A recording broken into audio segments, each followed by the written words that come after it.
What is up, Genki? How you doing?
What is up, Upbeats? Or Upbeat and Pollo. Slippy, how you doing? I can't talk right now. How are you guys doing this evening?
Scarlett?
What up, Junichiro?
You're scratching on a Stanton PTX? Or wait, do you mean an STX? Is that the one?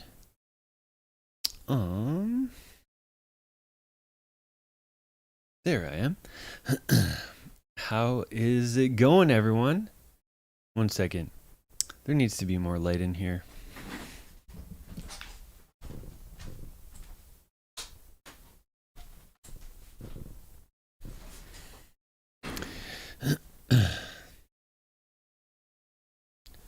That's a little better. Now, I also need to change. There's a filter or something on the camera right now. It looks a little yellow. How are you guys doing? Are you ready to learn some Scratch stuff today? What do we have again? Scratch vocal phrasing. Let me see. There we go. That looks better. Scratch phrasing, boomerangs. Nice. Getting the the fader. The Stanton STX is way better than what I started with. That is for absolute sure. Let's see here. So, where's my notes? Okay. Scratch phrasing, double time scratch drumming with some boomerangs. And nice, Scarlett. And some tear flares we're going to talk about as well. 2-click patterns over beats. Like over drums and stuff, you mean, Wiki Lazy?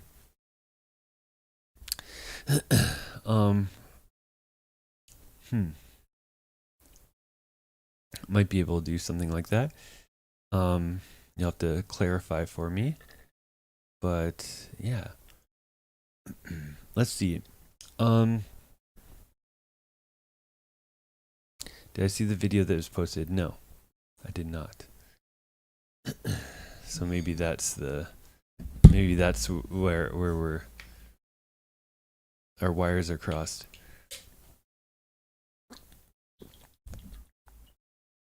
Okay.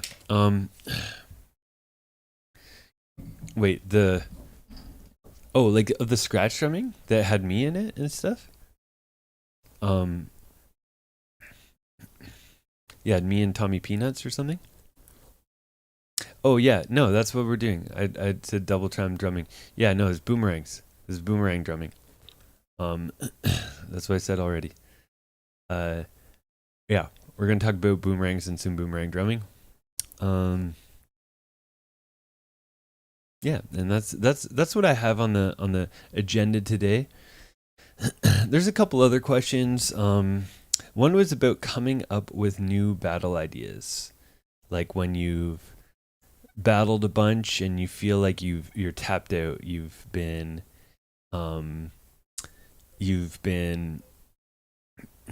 using a like similar ideas or something like that, and you sort of get, yeah, you feel like you're treading the same waters. For that one, I mean, there's so many things. Like that's the creative process is so deep, but I would say one of the most important things, just in general, or the most like straightforward things, is like if you want to have a different result, like a different creative result, you need to have a different creative process. So if you follow the same process, if you have a blueprint, if you have a I don't know, certain rules or guidelines you follow, if you look for beats in the same places and the same tempos and look for samples in the same places, the same tempos, then there's a good chance that your routines are going to end up sounding the same. And you're going to end up, yeah, kind of treading the same waters every time that you make a routine. So that's the biggest thing, is switch it up, like do something completely different. The strategies that I liked to use were to force myself to use tempos that were not my comfort zone all the time, in general, for scratch routines, just force myself to use different tempos. I would almost never make 2 scratch routines at the same tempo in the same year, because I feel like they just overlap too much. So, try to do different stuff, different tempos, different styles, different genres, and that kind of thing too. Doesn't always have to be crazy aggressive double time, like switch it up. Yeah, those are that's like, yeah, one of the most important things. So yeah, choosing stuff that's out of your comfort zone, and also like for on the other side for beat juggles, trying to choose like beats that were difficult or unique, kind of like basically when I'm just freestyle juggling and I'm just like juggling on the fly, I like to pick stuff that is sort of like familiar, boom bap type of stuff, whatever. Like that's the easiest for, I can just pick up any boom bap track and start freestyle juggling it, all good. But when I'm making a routine, sometimes I want to do the opposite. I want to pick tracks where I'm not, it's not the same patterns and drum patterns and placements that I'm used to, because then it forces me to not just use default stock patterns that I've been using for years, but I actually have to create stuff. So you start making custom patterns that are customized to the beat that you're using. So I think that's always really important too, is really trying to like tailor everything that you do. If you're making a new routine, like tailor it to that beat, to those samples. Do stuff that is only possible on that beat or samples, or maybe just like sounds particularly good. And if something doesn't sound good, don't do it. Or if you've used something before in another routine, don't do it. So that's my advice. If you're trying to come up with new stuff and not repeat yourself too much, that's my recommendation. Hope that helps a little bit for the question that was asked in the Discord. Now, let's go to the turntables, and I just want to find a beat. Yeah, let's go here. Cool. So,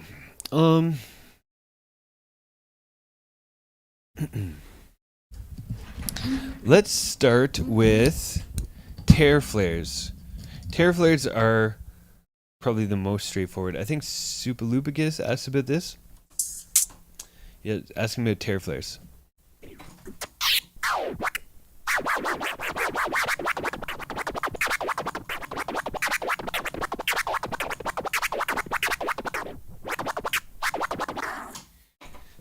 So tear flares are pretty self-explanatory. They're not easy per se, but they're easy to understand. A tear is when you just do two movements in a row. I would highly recommend doing like stiff tears. Some people use knuckles and blah blah blah. But for this type of tear flare, you want to be super accurate.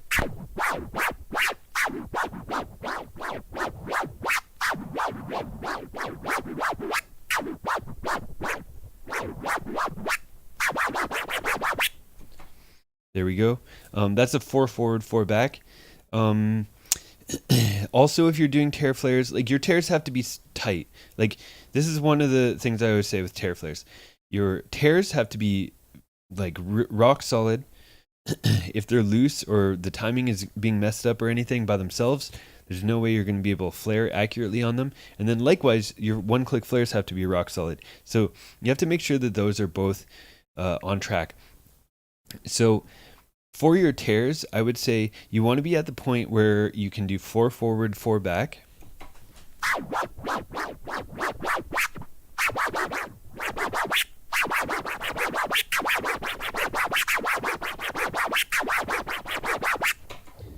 And you also want to be able to do some pitching with them, like a little bit of scales.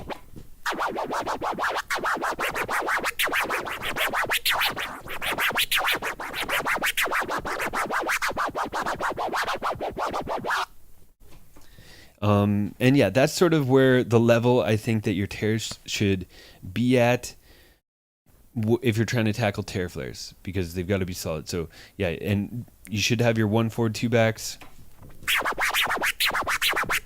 your 2 forward, 1 backs, and your 2 forward, 2 backs,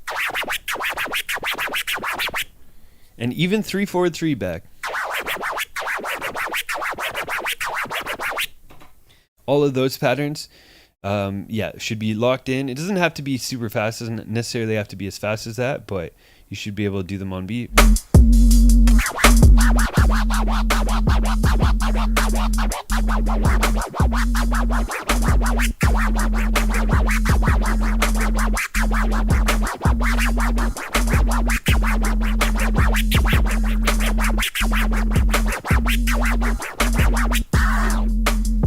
Just like that.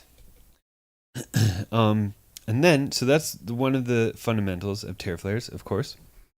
Second fundamental, one-click flares.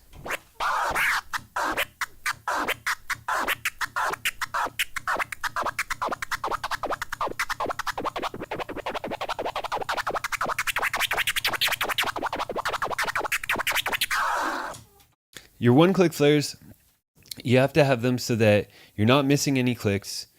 You're not swinging them, so they have to be like dead center, and the click timing has to be on point. So yeah, good timing, Supalupicus. We're doing your tear flares right away.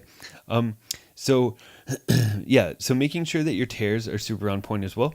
So your one of the keys with flares, I think, one-click flares and all flares really, but to get like the timing really accurate for them, you want to make sure that you're holding the click for a split second.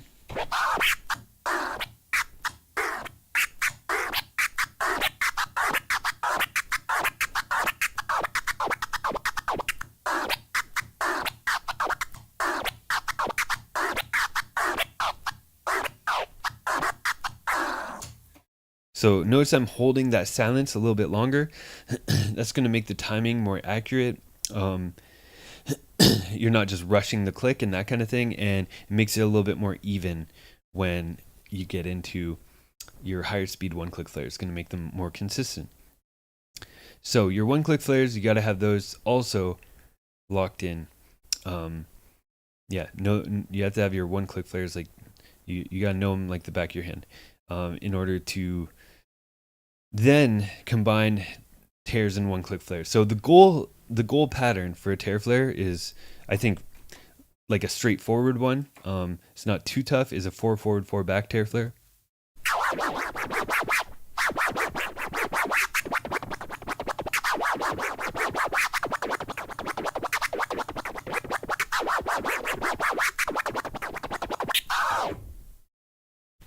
That's what we're going for.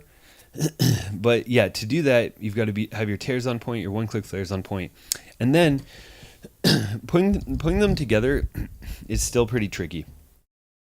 I would say the way that I would tackle it is going really slow and going 1 2 1 2 1 2 1 2, getting each one-click flare. So one way that I sort of think about it when I'm doing tear flares is instead of like thinking about it as tears necessarily, like in order to sync my fader and my record hand, I sort of think of it as a forward one-click flare, and then you stop and then do another forward one-click flare.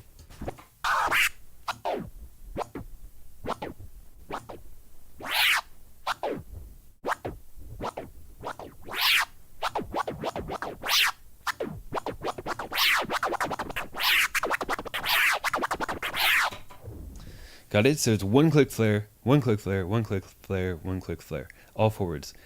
You have to be able to hit those and get 2 notes every time and not have any sort of weird swing or timing on them. But yeah, 2 notes every time. So that's really important. You can spend weeks or months just getting that. And then the reverse.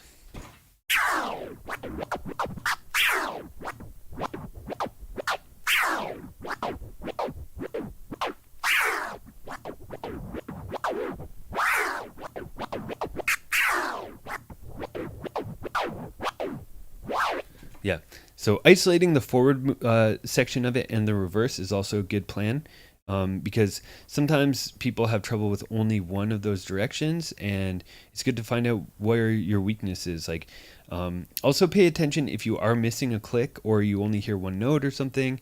Pay attention to which number it is, like which tear it is. Some people have trouble with the first tear. Some people have trouble with the last tear. You know, it's like maybe like some people, they'll miss the first one and then correct it, and they're good at correcting it and getting back on track.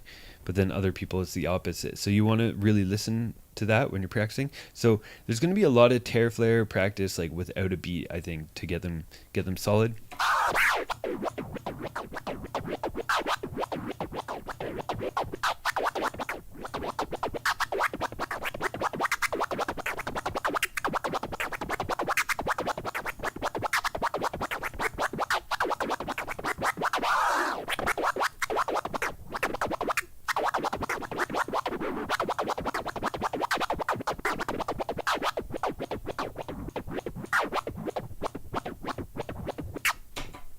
Yeah. If you're having trouble controlling your tears too, a little pro tip that helped me a lot is push towards the floor, like squish the record. This is something that I feel like you don't learn right away because you can't really see it. Like when you're watching videos, you don't really see how much pressure people are putting downwards. But when I'm pausing, I'm kind of squishing the record and putting a fair bit of pressure on those pauses to keep them tighter. So that's something to pay attention to too. But yeah, once you get your tears and your flares tight, just try to work through it, and maybe start and just try to hit the first 2.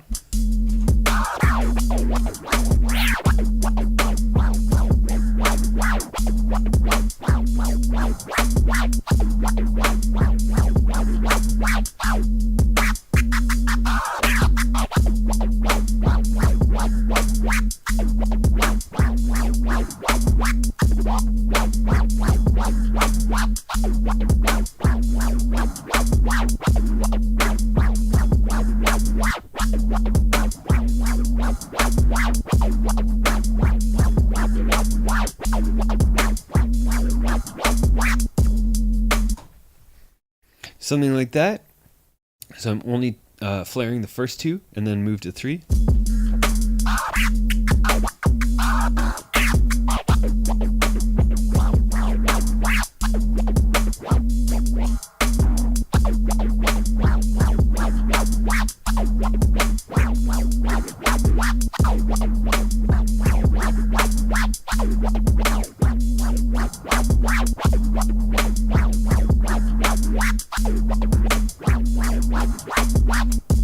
And then all four forward.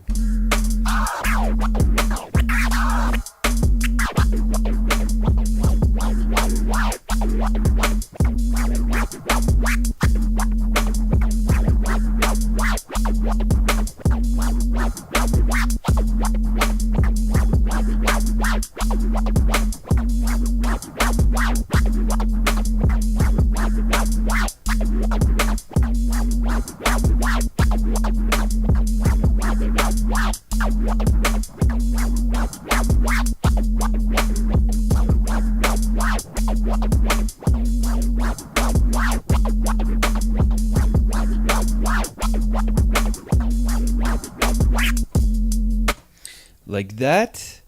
And then yeah, just move it, add it flare by flare. Make sure that you're hitting them, each one of those consistently. And then once you start building up, once you start getting closer, another way of practicing that is useful, I think, for tear flares, like it's good to basically make sure that your flare timing, like when you're clicking, is really in sync with your tears. And one way you can do that is by just doing your tears and then throwing the flares in and then going back to no fader. So flare some of the tears, then just keep tearing and then flare some of them. So you're alternating like this.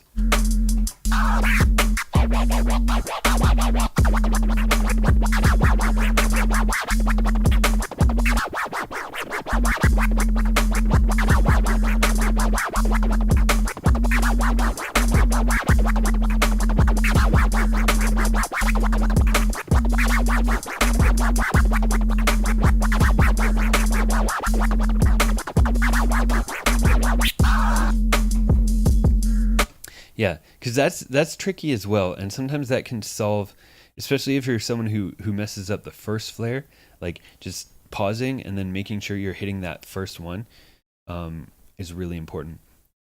So being able to alternate flares or no flares. Yeah, and then yeah, from that it's like, you know, starting single time over 80 like this.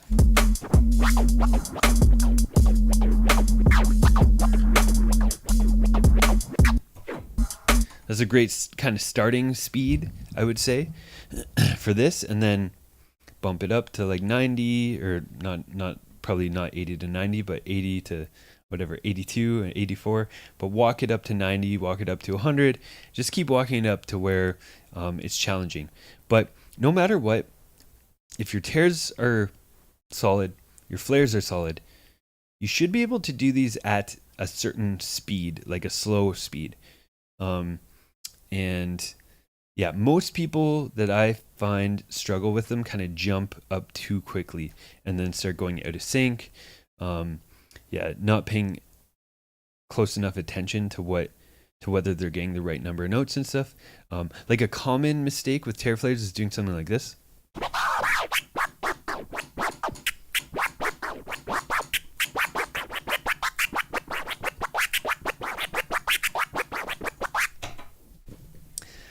Technically, that might be some sort of tear flare, but I'm not getting any extra notes with that, right? Because all the clicks are happening when I pause.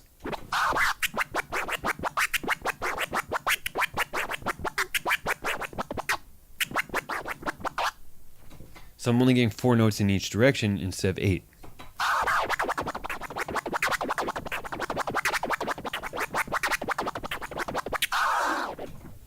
So you want to listen for those details, making sure that you're hitting each note, each click, getting all of the notes that are supposed to be there in the pattern.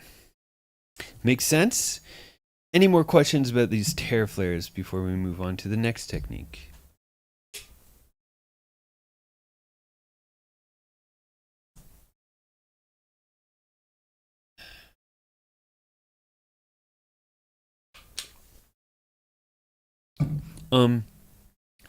Four is just a nice even number. Yeah. And I don't know, for tear flares, like you could do 2 as well, but I think the change of direction is one of the hardest parts of tear flares. And when you're doing 2, you're actually changing direction more frequently. So I think 4 is a good place to start. Tear flares are also like sort of an intermediate type of pattern where if you can't do 4 forward, 4 back tears, then like cleanly, or like basically if the 4 forward, 4 back is too hard, then tear flares are probably too hard. Like you should be comfortable enough with your tears that 4 forward, 4 back is pretty easy in order to even start tear flares. So yeah, so a few reasons, but obviously you could do 2s, you could do 3s. I wouldn't recommend, just because it's not like it's not going to be looping right on beat. It's going to be looping every 6 notes or whatever. So I prefer to not teach or learn techniques initially being sort of like wonky, like 6-note loops and stuff. I think it's best to keep things as simple as possible, and then you can add the syncopation and offbeat stuff after you learn the default version. Yo, what up, Acro? Thank you very much, my man. I am super excited for the juggle bootcamp tomorrow too. I gotta shout it out one more time here, because this is it. If there's anybody out there who is thinking about the juggle bootcamp, this is the last day. It's like 24 hours from now. I've already sent out the info email to people, but there is still a couple spots left if you want in. And I said before, it's the only advanced juggle bootcamp that I will be doing this year. So if that interests you, then get in it. And it's going to be recorded and everything, so you don't have to be there live. So yeah, it's going to be super dope. Been working on it for a while, and yeah, I'm excited to unleash the knowledge. I have Velcro on my tone arms because I broke both those tone arm holders off. All right. Any more tear flare questions?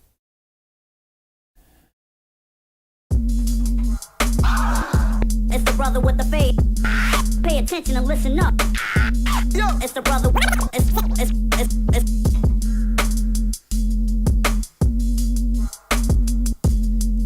All right, 1 second. We're gonna switch up the beat. Let's try this.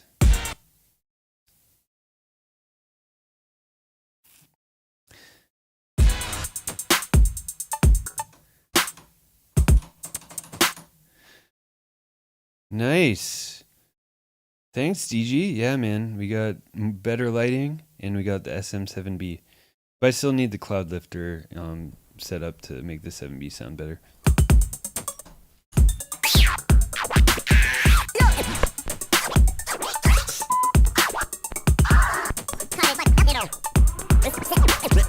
It's the brother with the fade. It's the brother with the fade. It's the brother with the fade.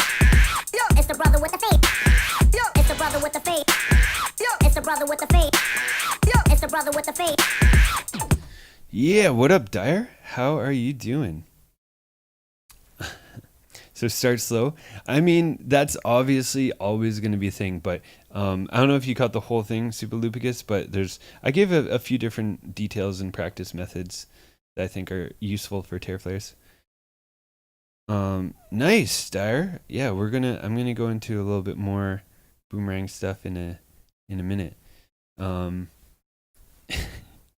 Word Poyo, yeah, the elastic band tone routines.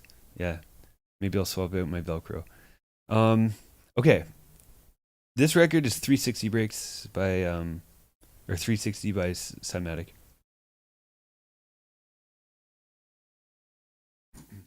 I'm just using it for demonstration. So basically, actually, you know what?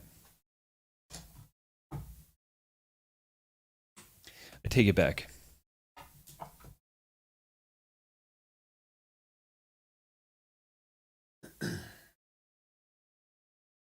I'm going to use cut like a guillotine. Cut like a guillotine. Cut like a guillotine. I just took the original sample, sped it up, beat matched it. So there's a question about phrasing vocals, or I just call it vocal scratching. Syllable scratching is usually how I describe this technique.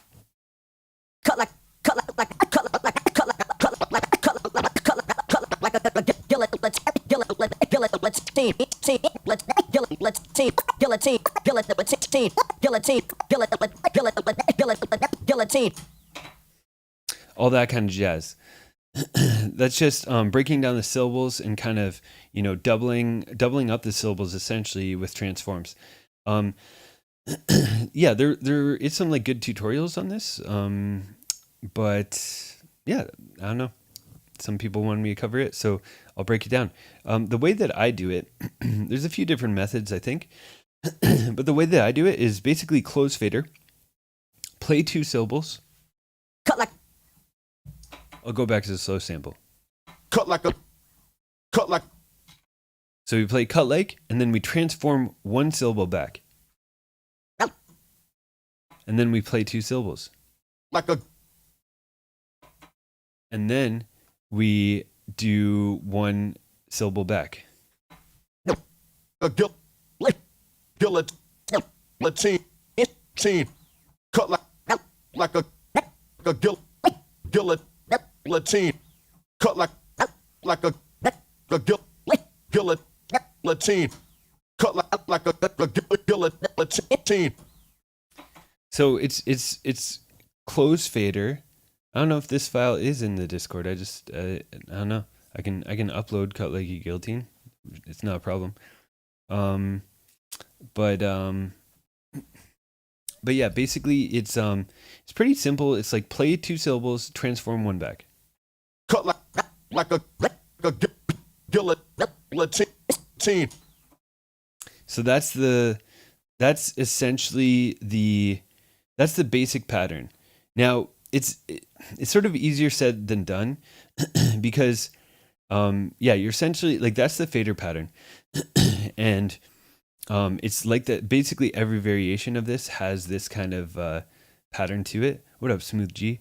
But the record also has a bit of a unique movement to it. So for this type of pattern, you're only going to do pullbacks, no pushing. You're never going to push into the sample. Ryla EXC, I hope you're doing well as well. You're never pushing into the next sample. You're only pulling back. Cut like a guillotine. But you want to isolate every syllable. You release. That's right. You release every time, Sal. So you want to pull back every syllable and be able to sort of isolate every syllable. Cut like a guillotine. Cut like a guillotine. Cut like a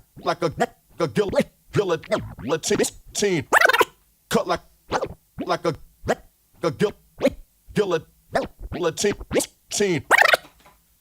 So that's kind of the first step with the record hand. You have to be able to do that.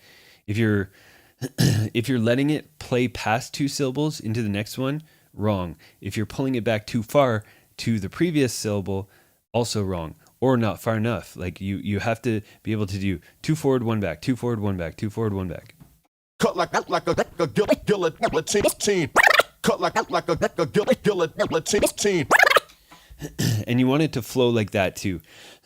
So it's a steady rhythm. Cut like a guillotine. Cut like a guillotine. Cut like a guillotine. Cut like a guillotine. Makes sense? And then once you can do that, so the record hand is the most important thing because you can almost you can do different stuff on the fader that kind of gets a similar sound. Cut like a guillotine. Cut like a guillotine. Cut like a guillotine. Like there's chirps right there and stabs. They get a similar kind of sound. I prefer the 2-click variation, but that just kind of shows how important the record hand is to this pattern. The fader is like definitely secondary. But yeah, once you get that, and then you get the transform pattern. Cut like a guillotine. You put it together. cut like a guillotine. Cut like a guillotine. Cut like a guillotine. Cut like a guillotine. Cut like a guillotine. Cut like a guillotine. Cut. Just like that kind of thing. And then where this pattern becomes particularly cool is when you start you start to beat match the sample and do it over the beat. Just a second. Oh, there's a couple questions here. Well, Dyer said one of the things that helped him with this is understanding that you pull back the second you hear the part you're trying to repeat. Yep, that's a really good tip. Yeah, as soon as you hear the second syllable, Cut like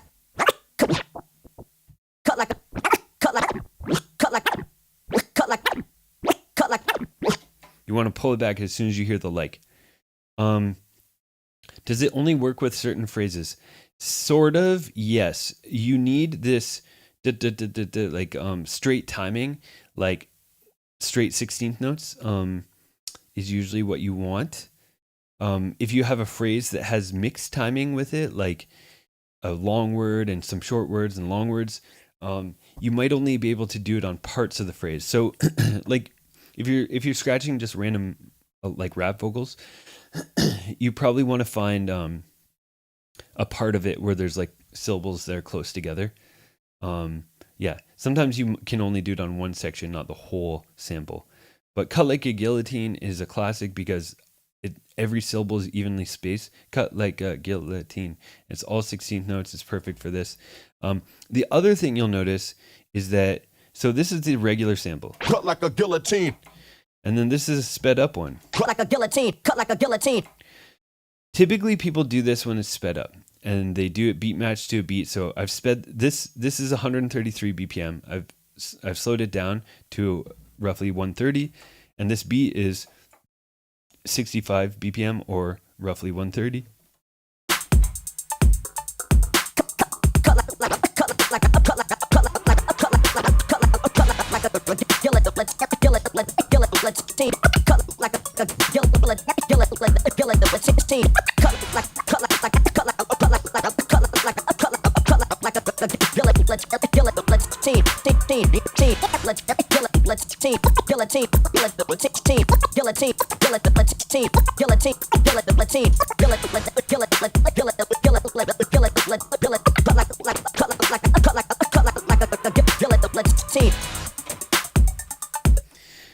So that's kind of it. Odd number syllables will work, Poyo.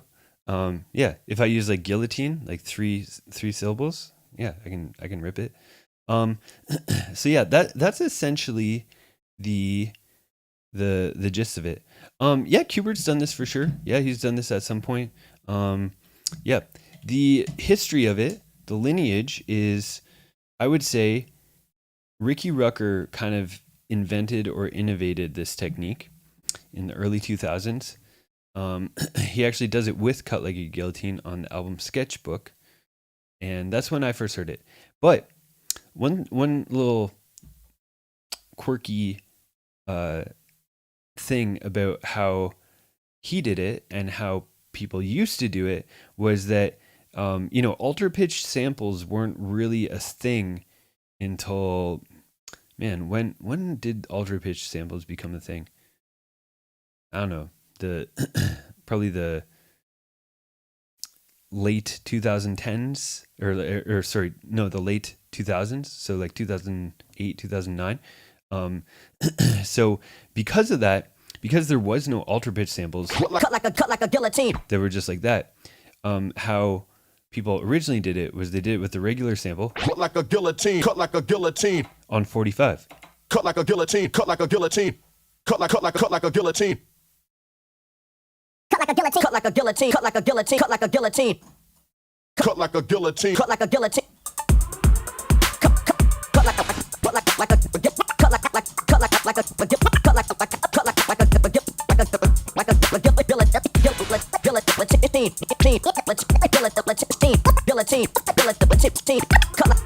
like a guillotine.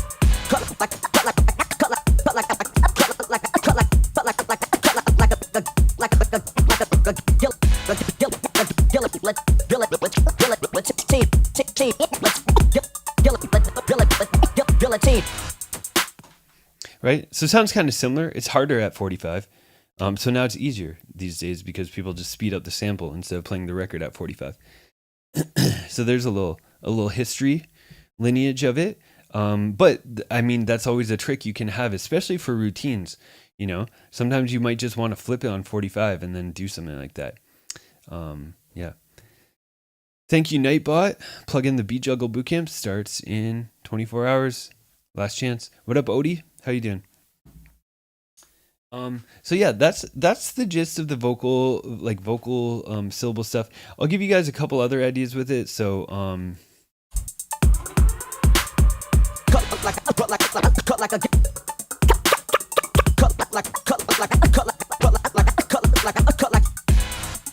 that's a very common pattern is to do it on only 2 syllables.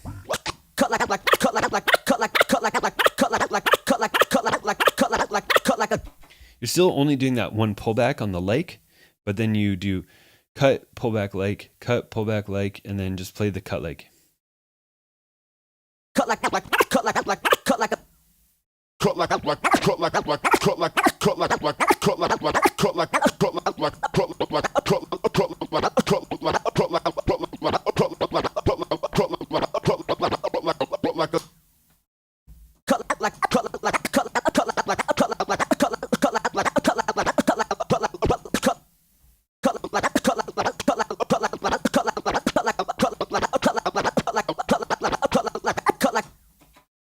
Just like that. What up, White Chocolate Radio? How you doing?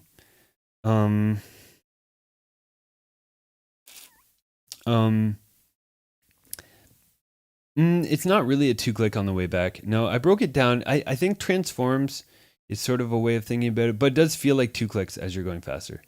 Yeah, but practice it slow with the transform method and speed it up. And yeah, you have to make sure the clicks and notes are accurate on these syllables and things. Yeah, so the 2-syllable pattern like that's very handy, and then 3-syllable.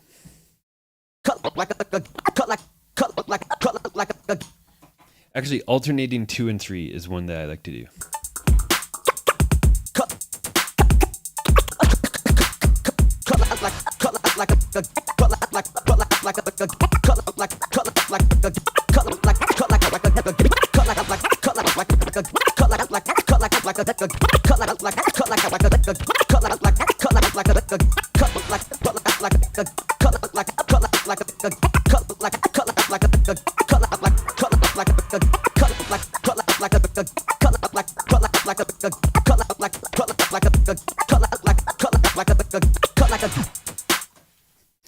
Like that. It makes sense. So 2-syllable, 3-syllable.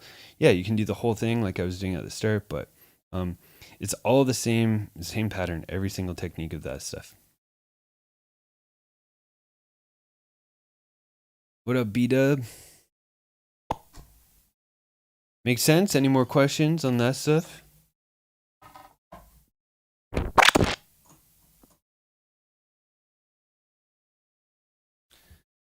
With an R scratch sample? What do you mean? What's an R scratch sample, Kasanov? Nice, internally? Yeah. It's all, the record really is a big part of that technique. Hurts your record in? Slow it down, Sal. It's probably too fast. Odie, thank you for the 100 bits. I appreciate it. The R sample? Wait, why are you saying that? Do you mean this sample?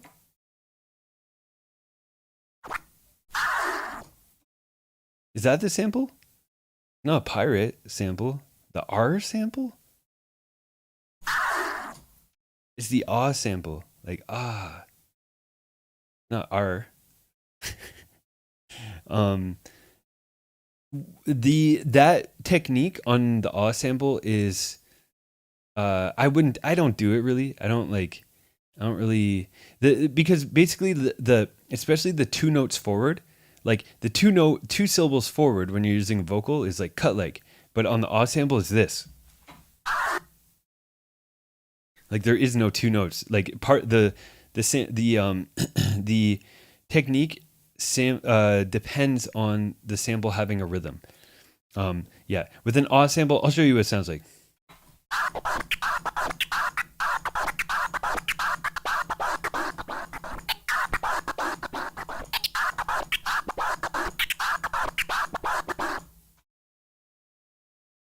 I don't know. It's fine. It's not really special though. So yeah. That's what it's like with the R sample.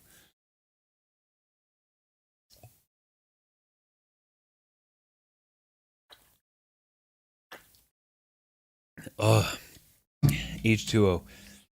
All right. Next thing on the agenda, boomerangs. So, I think we're going into like boomerang drumming, maybe.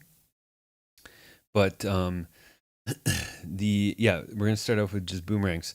So, with boomerang drumming, there's ways of doing it with both closed fader and open fader boomerangs, but I find closed fader boomerangs the most useful. I find in general, when I'm scratch drumming, closed fader is a little bit more, it's easier to control, a little bit more precise. So I would recommend starting with closed fader drumming usually. So closed fader boomerang.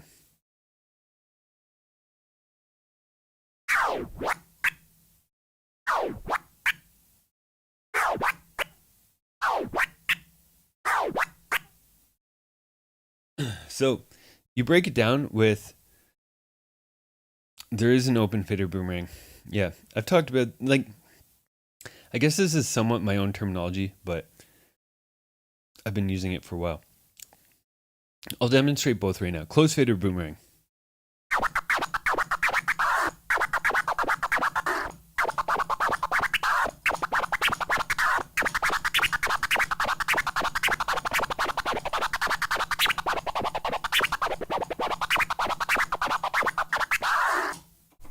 That's closed fader, open fader boomerang.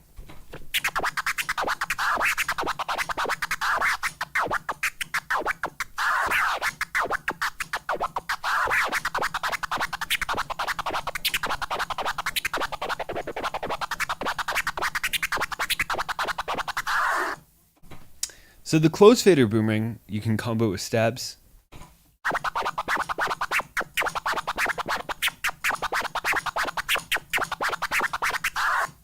Or whatever, transforms.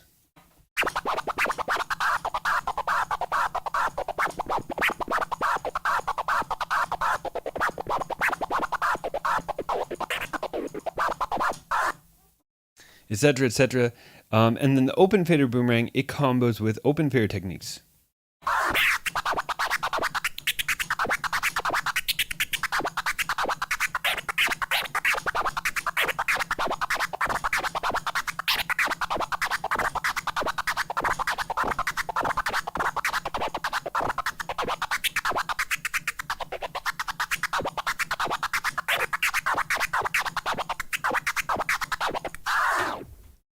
See, I can just jump into my chirps, my 2-click flares, my 1-click flares, my whatever. So yeah, they're the same technique essentially, but they start in different places in the boomerang. But today, we're gonna talk about the closed fader one. Like I was saying, with drumming, I think it's a little bit more easy to control and stuff. So the closed fader boomerang, we start closed fader as the name entails, and we go forward with no click, and then we go reverse into a click, and then we open the fader and then go forward into a click. So first three, no click, click, click.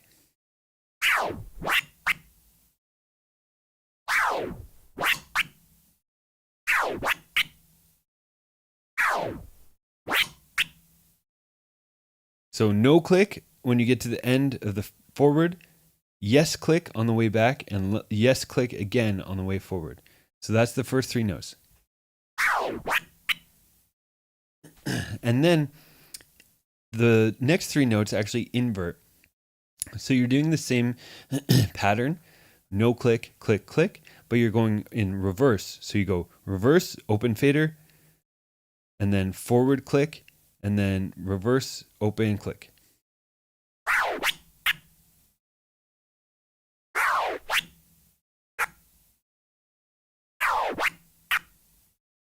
So all the two halves put together.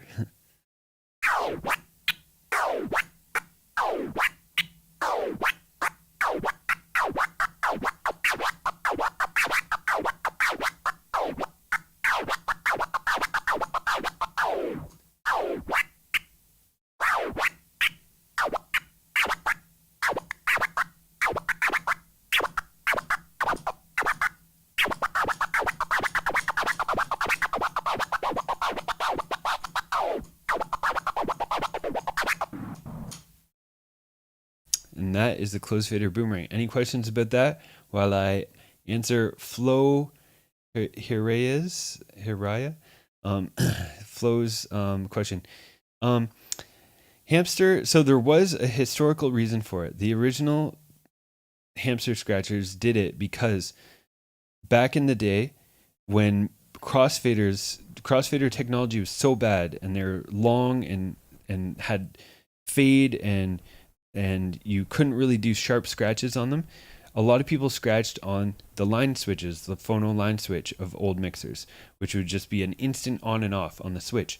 And then some people did that for years and got really good at it and had all their muscle memory. But then the crossfader technology improved with mixers like the Vestax, where they had a sharp cut-in time. And so then when they went to take their muscle memory of going off towards their thumb and on towards their index, off, on the switch, and they put that on the fader, it actually feels the same as going off hamster and then on into the middle. So going hamster actually is the same muscle memory as going off towards your thumb, right? If you're using the switch. So that's why people started using hamster. And then everyone after that, including myself, I just copied people who were really good at hamster and who were my idols, because I didn't know better. I started and I thought, I legitimately thought you had to scratch hamster. I didn't know there's another option, because for some time, a few months or years or something, like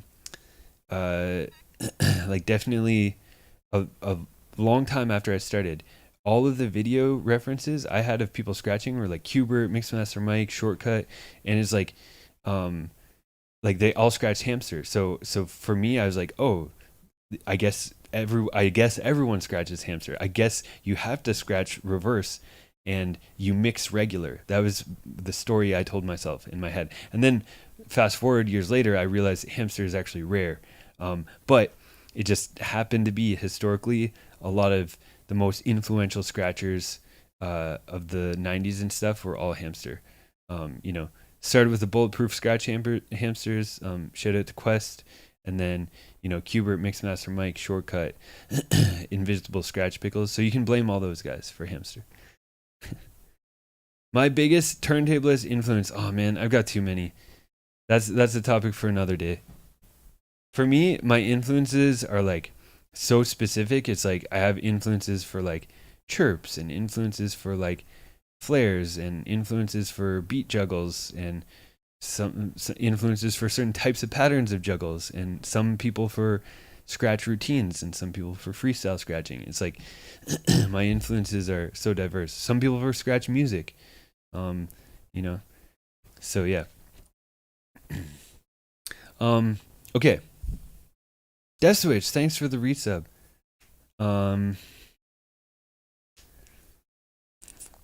Yeah, it comes in time flow. Like, yeah, I mean, I used to find it difficult if someone was scratching regular, or beat juggling regular, but obviously, like now I don't know. There's something, I just think in clicks. It doesn't matter what direction you're clicking. It's like, it's a click or it's not a click.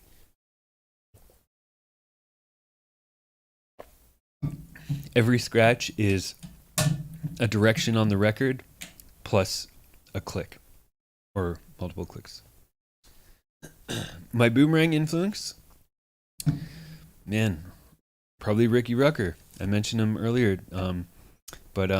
Yeah, basically, boomerang, it wasn't called boomerangs when I learned it. It's actually called delayed two-click flares, which is not what, that's something different now. This is why scratch names are stupid. But basically my my um um my first introduction to delayed 2-click flares was on a message board, and it was like people were trying to figure it out. Is a kind of new-ish scratch around 05. And I heard it sounded crazy, and I honestly learned it before I even learned how to 2-click flare, or probably even 1-click flare. It's stupid. Everything I tell you guys to do is because I did it wrong, and I regretted it later. Don't learn like advanced scratches before foundations like I did.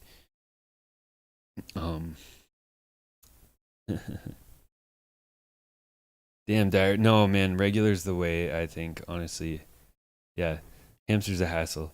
Is there two kinds of hamster? Yeah, I hamster my upfaders too. I think that's really rare. Like, there's so few people that do that. Maybe Quest, Prime Cuts, like, not many other people. Um.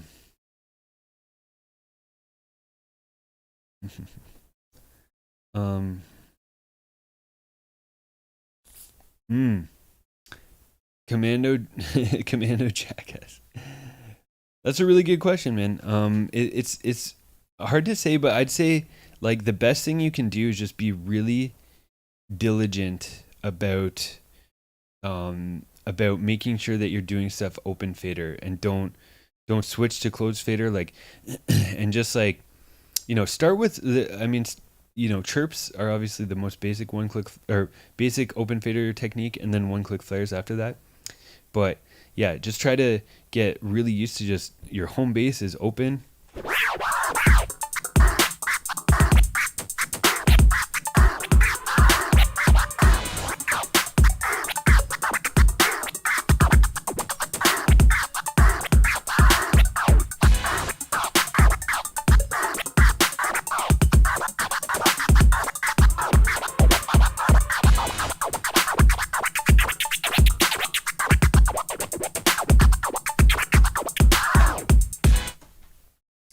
Etc., etc. Like, yeah, start slow and be diligent. Make sure you're not flipping back to closed fader and transforms, and just really like limiting yourself to one technique like that. Like, that's all one-click flares right there. So just like trying to just force yourself to. It will take some time to unlearn your old habits and stuff, but it's 100%. You can teach old dogs new tricks. I have many times in my private lessons. Lessons@vec.com if anybody out there is interested in that kind of thing.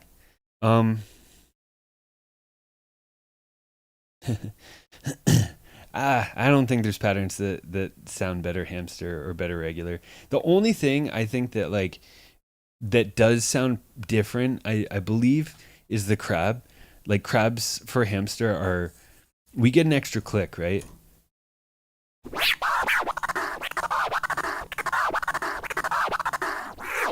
Like a 5-note crab, I think that's really hard regular. It's probably possible, but we get that extra, and our 3-finger crab gets 4 notes.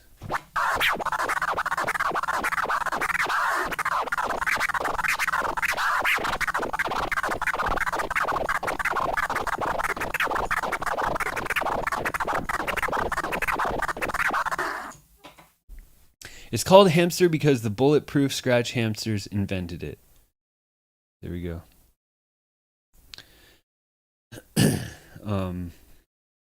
Yeah, but in general, yeah, hamster regular, it's all the same. It's all the same, honestly. Practice evens out the playing field for any fader orientation, right hand, left hand, any of that. Practice trumps everything. For every technique that you think, oh, that's easier hamster, or oh, that's easier regular, there's somebody on earth who's so unbelievably good at that technique that they will be better than you ever need to be or want to be at that technique. That's what I've found. There's always somebody who's like so good at that technique that like you're just never going to be the best at every technique anyways. You've only got like, so many skill points to divide across your techniques. So there's always going to be someone who's like so insane at every technique that, you don't have to worry about it.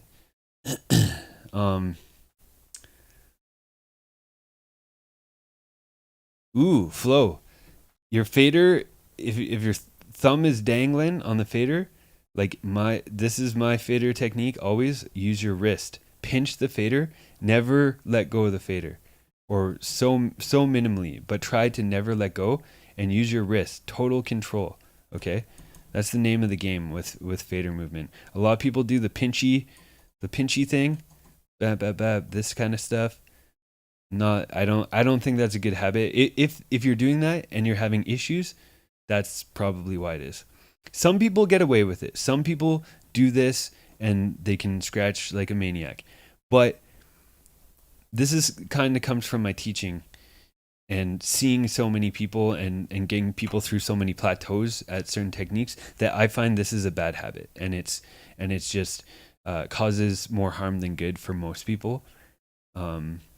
So yeah.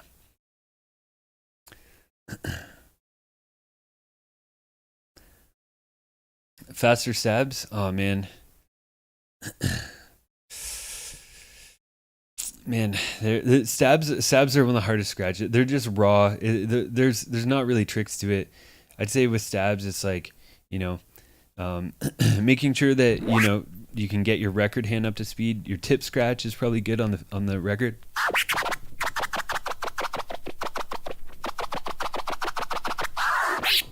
Being able to get those like with just the record, practicing those, seeing if your record needs sped up.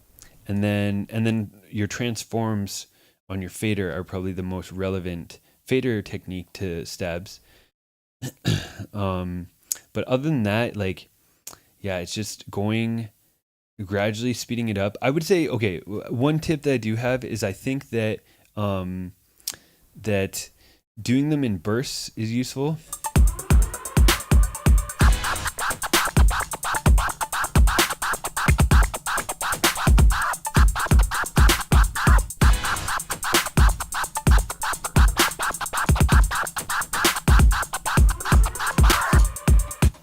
So that whole sequence there, I never did more than 2 stabs in a row. But in order to do fast stabs in general, like that's the first step. You need to be able to do 2 stabs in a row. If you can't do 2 stabs in a row, you're not going to be able to do more. So you got to get your 2 stabbers fast. And then the next step is 3 stabbers. This beat's already kind of fast though, so let me slow it down.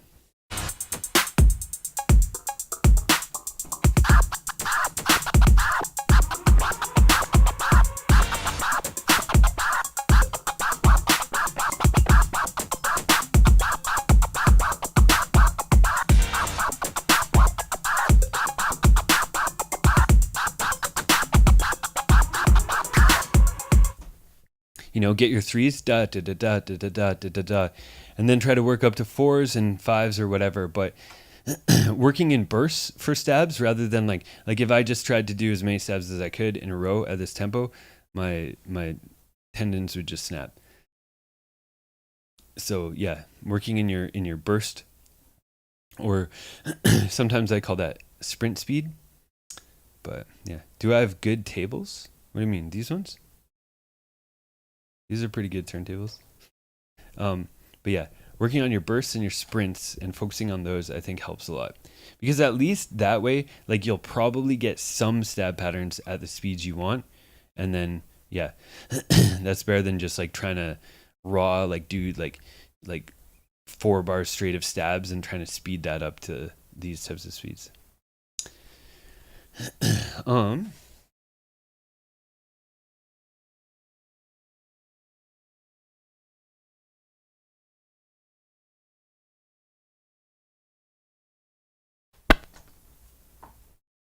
Okay, we talked about the closed fader boomerang. Got a lot of good questions tonight. Thank you guys for all that.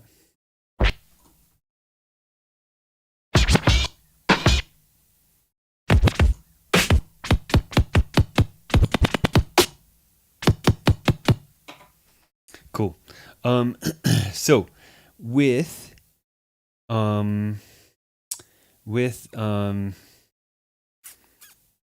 oh nice, Vesax 3000, come on, those are goated, and so are these. So closed fader boomerang. So we were talking, I broke down the boomerang. So if you do a boomerang on a kick drum,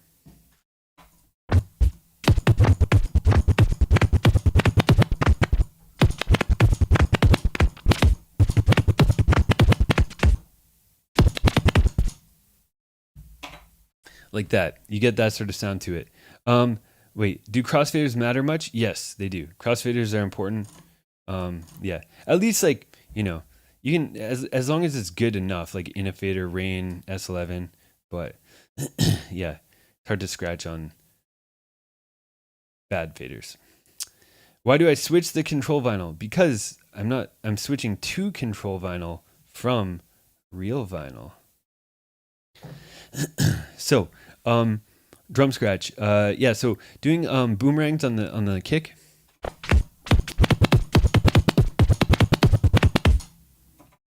My favorite pattern to do is just one boomerang and then just a forward.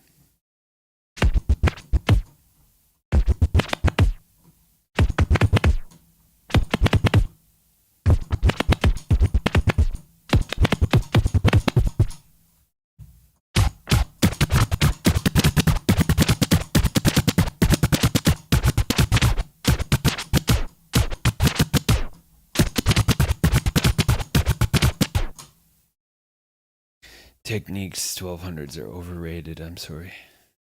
Sorry, Flo. But yeah, some of them don't feel so good. That's the 1200 for you.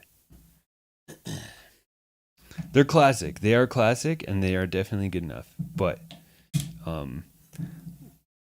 they come with their own woes. Especially nowadays. If you're getting a used 1200 MK2, who knows? Who knows what it's been through, what kind of things it's seen.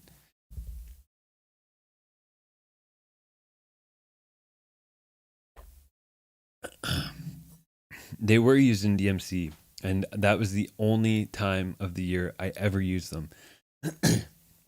If you watch any of my like home videos of the past 12 years, no, more than that, past 15 years, I'm never using 1200s at home. Yeah, high torque stuff is better for our things, but yeah. But obviously 1200s are they're not like trash. You don't throw them out or anything, but yeah. Okay. Close fader boomerang. I'm using Reloop RP8000 MK2s. These are my favorite turntable.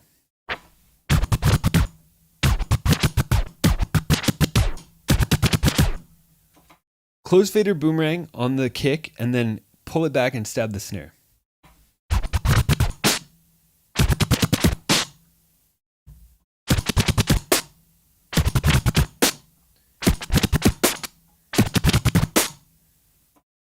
That's the essence of boomerang drumming that Wicked Lizard was talking about, that he posted a video of me doing it. And yeah, that's essentially what I'm doing. And so you just sort of keep doing close fader boomerangs.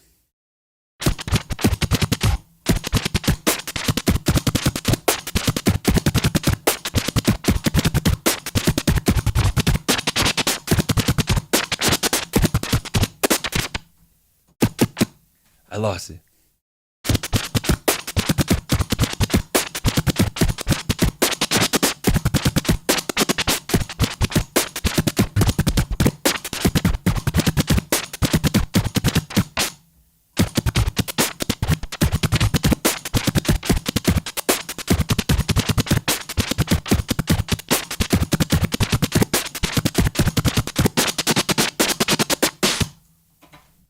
Yeah, that's all just boomerangs. And it's basically the same pattern over and over.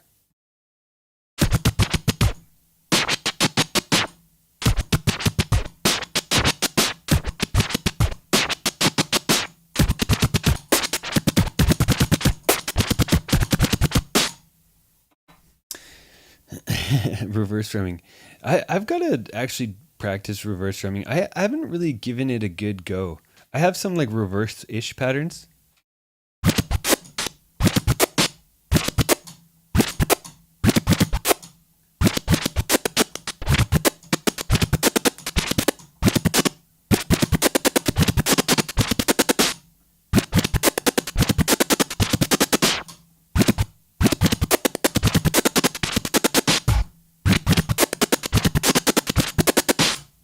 It's not a true reverse pattern, but there's reverse notes in it and stuff. But yeah, But yeah, that's close fader boomerang drumming. Is that answer your question, Lizard? That's essentially it. And then, yeah, I think Peanuts is doing a different type of variation. He's doing something like.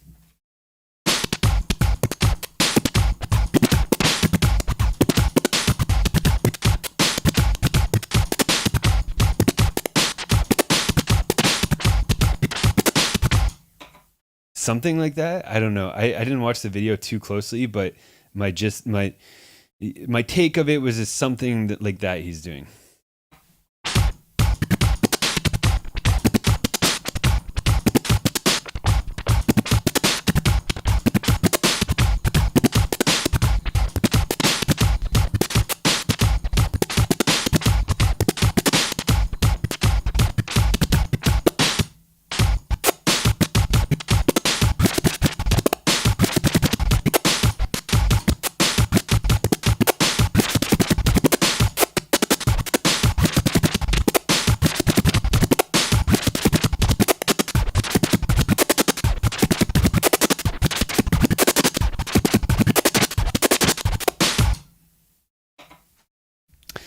Different types of drumming. Do I have any? There's some drum scratch stuff in the Discord. No, this is just a clip from IMerge Audio Side Battle Record.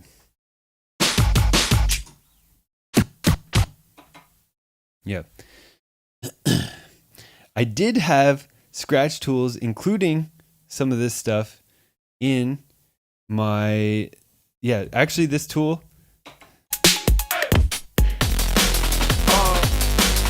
This is from my Next Level Scratch Routines bootcamp that just finished.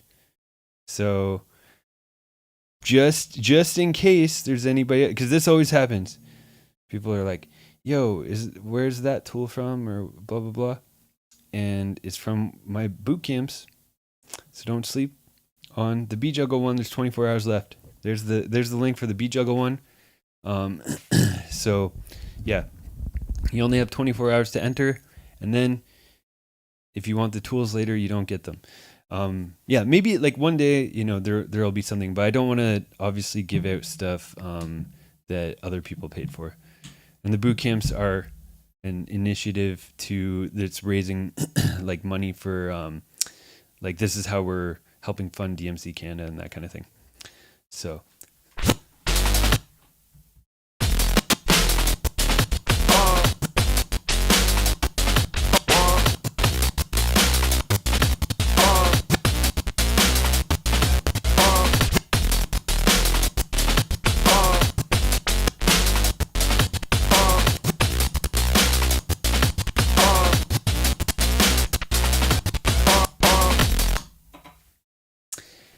Dev Switch, because they're exclusive. They're exclusive to you guys, to people in the bootcamp. Yeah, that's why. Maybe if people are patient enough, then all this eventually. I want to put all the information. It'll all be on YouTube. I started my YouTube tutorial series 3 weeks ago now, or I guess it's exactly 2 weeks, but we're on the third tutorial. So that's another thing that don't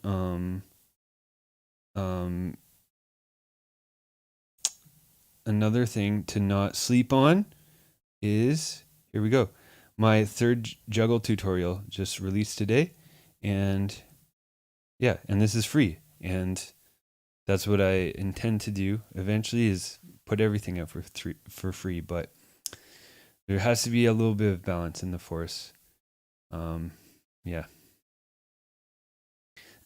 Thank you, Wiki Lizzie. Exactly. Yeah.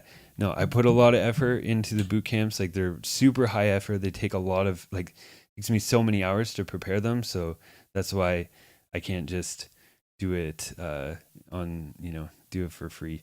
Unfortunately, I have to balance my energies a bit, but as you guys know, I put out tons of stuff for free as well. So there's always going to be masterclasses for free like this. There's always going to be YouTube videos that also take a lot of time, but I'm doing those for free.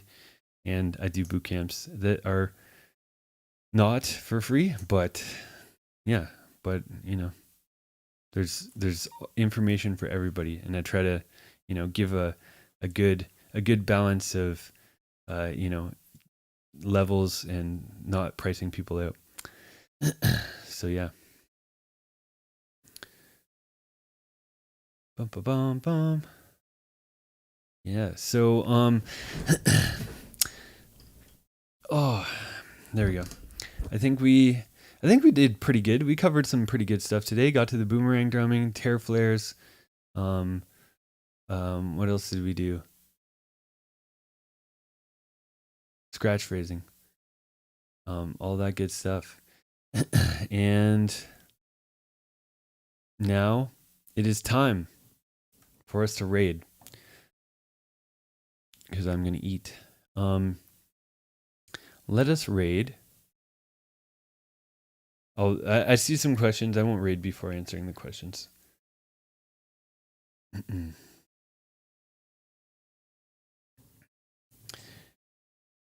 Yes, see the boot campers tomorrow at about this time.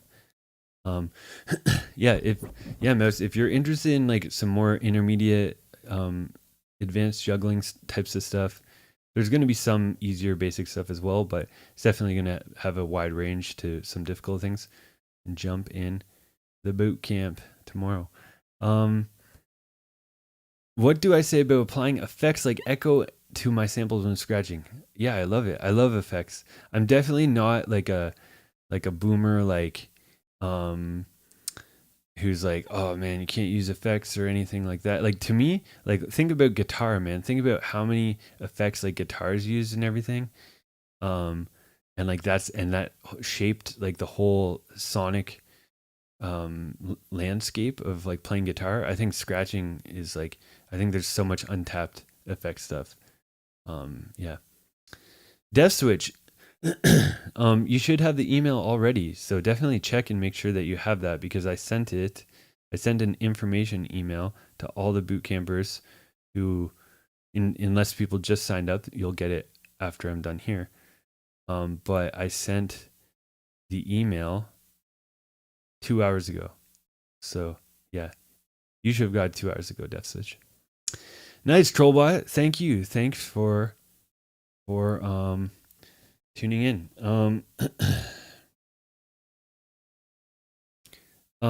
Death Switch, I just looked up your email in my Gmail, and you are the first email that came up was the Beat Juggle Bootcamp info. So check your spam filter.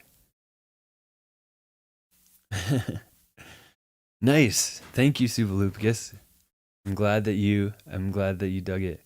Yeah, I'm excited to dive into the beat juggling one. Last year, like, I did a beat juggling advanced workshop, and it's my first boot camp.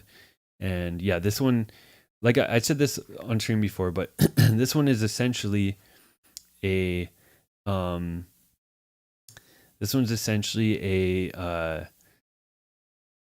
like a part 2 of it, sort of. Like, it's all the stuff that I either didn't have time for, or after I finished the boot camp, I was like, oh, I should have covered this type of juggle or something. It's basically all that kind of stuff. So I've sort of learned from the first one, but it's all different topics. It's none of the same topics as the first one. So yeah. So one more time for that, because this is the last day for it. If you don't get in today, then you don't get in. And now let's raid Toronto Jungle. And I'll see you guys for Flipper Fun this Sunday. That's another thing. Get in the Discord. If you're not in the Discord, there's the Discord link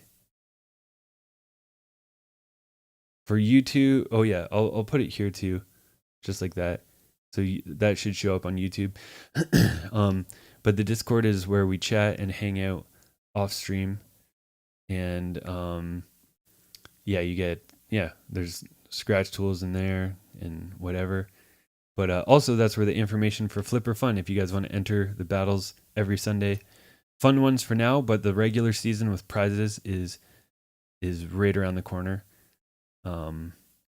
So yeah.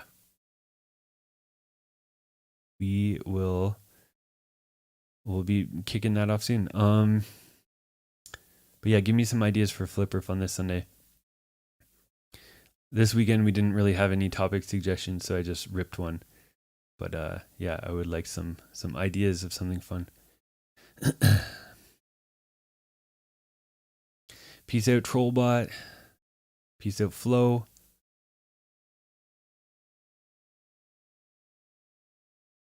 Put it in the Discord, Sal. If no one else has suggestions, then that's it.